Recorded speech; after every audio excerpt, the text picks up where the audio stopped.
Last year, can you hear me? Mic's on. Mic's on.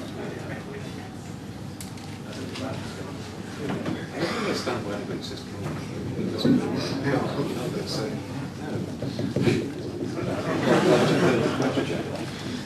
Last year at the TAM conference, Phil Plait got a lot of applause for a talk about how to communicate atheism, and he began by taking a vote of people who used to be religious and were now atheist, and he got a great show of hands.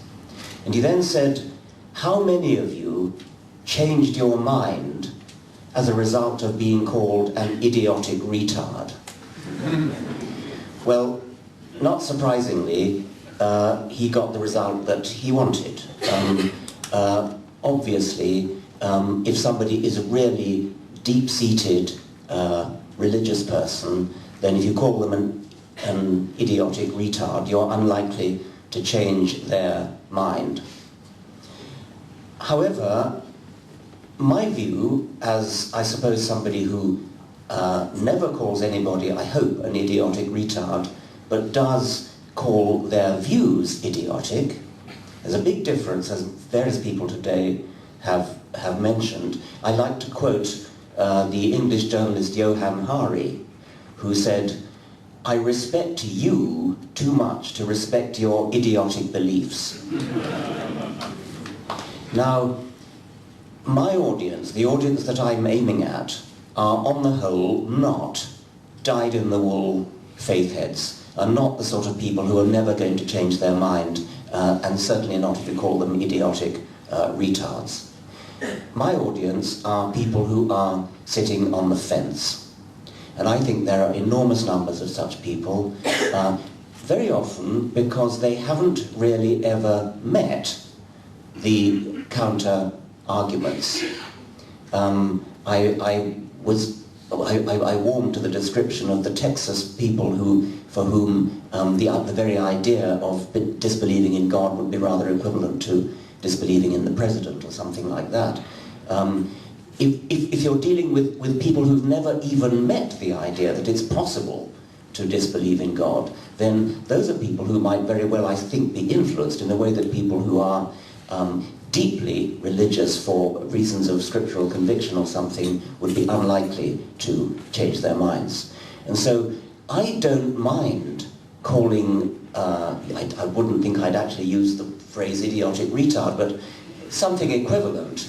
I think that ridicule, as various people have said today, ridicule is a fine weapon.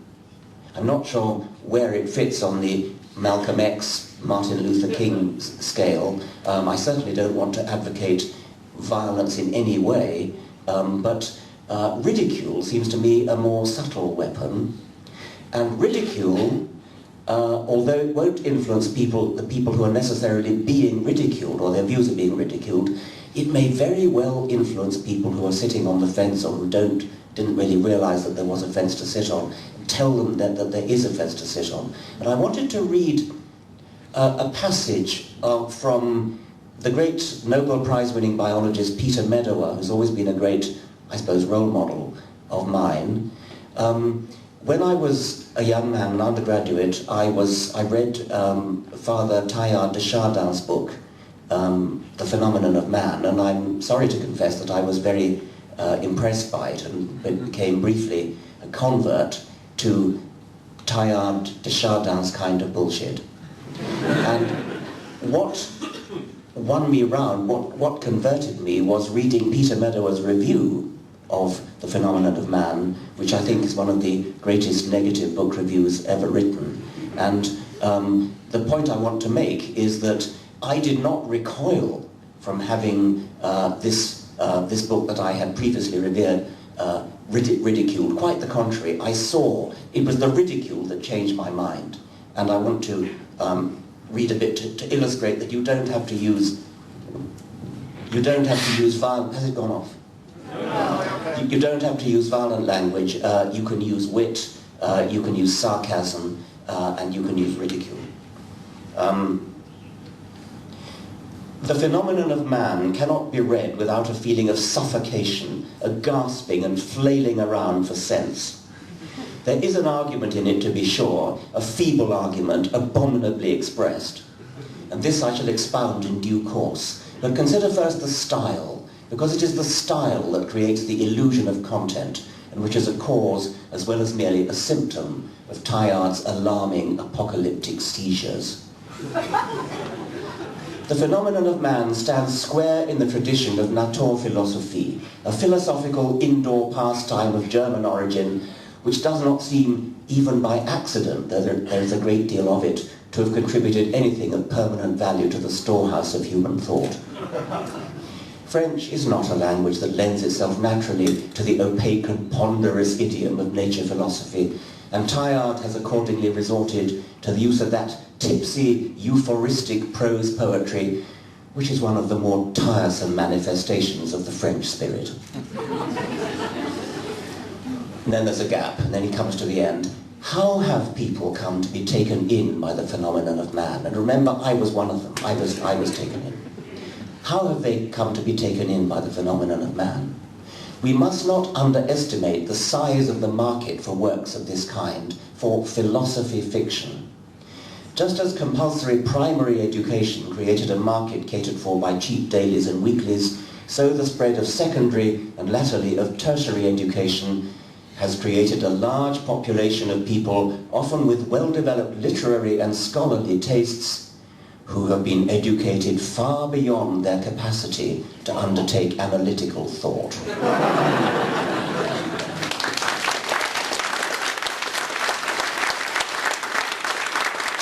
Now, that's ridicule, but that's ridicule using the rapier, using the scalpel, rather than using the club, the baseball bat. And that's the route that I would urge us to take. The beliefs that these people hold are ridiculous, and they need to be exposed as ridiculous. We need satire, we need comedy. We had a wonderful exhibition of that last night. We need wit. So that's one point that I would like to make in communicating atheism. Don't let's accommodate, but also don't let's be violent, at least not even in words, let alone deeds, against individuals. But let's use violent language, not violent language, let's use very negative language, including ridicule, against their ridiculous beliefs. The other point I wanted to make about communicating atheism is the importance of what I've called consciousness raising. And this is something where we have something to learn from the feminist movement, which succeeded brilliantly in changing the language that we all use. So when I was young, it was perfectly commonplace to use a phrase like one man, one vote. You can't do that anymore. Anybody who deliberately uses sexist language, anybody who uses sexist language is probably doing it deliberately in order to provoke. Everybody, whether they use it or not, has had their consciousness raised, and our language has changed as a consequence. And that's one of the things that I want us to do in the atheist movement. I want us to change our language in a consciousness-raising way.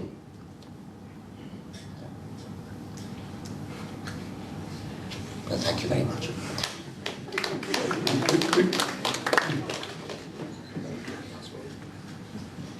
I want us to change our language in a consciousness-raised way, and particularly, I've made this point many times before, I make no apology for doing it again, with respect to the labelling of children. Because it's children who are really the key to the whole religious ambition. No wonder they are so keen, so almost fanatically keen, to keep their claws, their hooks on education. We heard a lot about that this morning. It's obviously a terrible situation in Ireland, needs to be remedied as rapidly as possible. The religious lobby, the religious organizations desperately want to keep their hands on education. They really want to be able to indoctrinate successive generations of children. And one of the main things in their favor is the assumption that we all make almost all of us make, that children are properly labelled with the religion of their parents. And even this morning, I forget which one of the panelists it was on the education panel, referred to, not quite directly, but indirectly, Catholic children. There is no such thing as a Catholic child. And we should never, ever use a phrase like Catholic child. We should never play into their hands by acknowledging this presumption that a child is to be labelled as automatically inheriting the religion of their parents. And this came up indirectly in the education discussion when those people advocating a change in the Irish system were talking about the rights of parents to withdraw their children from religion classes. And that, of course, is very important, and that's worth fighting for. But somebody from the audience made the point that that completely neglects the right of the child to be protected from the religious indoctrination inspired by their parents. Now, this is an exercise in consciousness raising. One of the ways that I have chosen to do it is to imagine how we would feel if we heard somebody talking about a postmodernist child, a secular humanist child, a Gramscian Marxist child. It's funny when you think about those things, but nobody flinches for one moment when they hear the phrase Catholic child, Muslim child. But it's exactly the same. There is absolutely no reason why you should call a child a Muslim child any more than you would call a child a secular humanist child or a socialist child. Nobody would ever talk about a socialist child, a Marxist child, a postmodernist child. You wouldn't dream of it. I suspect that the very use of that parallel has now raised the consciousness of everybody in this room. They will never again let pass the phrase Catholic child or Anglican child or Muslim child or Hindu child. And so that's my second message about communicating atheism. You don't necessarily, obviously I want to communicate rational messages and rational arguments as well, and that goes without saying. Most of my books are about that. But consciousness raising is another way of doing it. And that's the second of the points that I wanted to raise. Thank you very much.